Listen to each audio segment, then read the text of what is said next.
За энэ ёс суртахуун гэдэг бол энэ нэмжин сэтгэл. Нэмжин.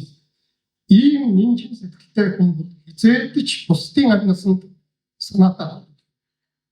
Хизээч бусдын эрүүл мэндэд ямар нэгэн гэм хоригдлож өгдөг.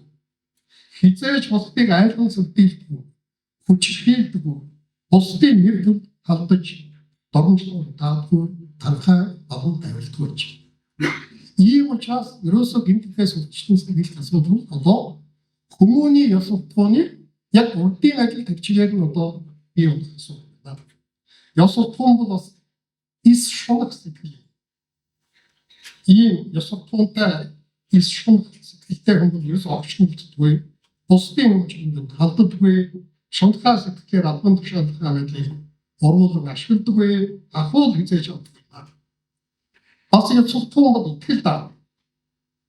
Итгэл гэдэг бол маш олон зүйл дээр итгэдэг.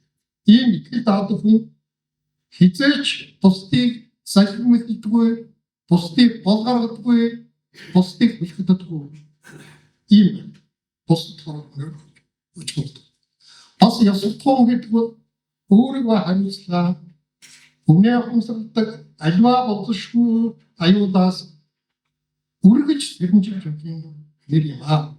Энэ учраас монголчууд их дээрээс гэмт явдал альва хүмүүс ёс суртахуунгүй харилцаас үлддэг гэмээр монголч үр хөвгөлтэй муу юм энэ ертөнцид хэдий олон муу хүнтэй аюул гэж юусоо өгч ингэж одоо өгч сахиж хийж гой санамжинд суулгаж ирсэн байна.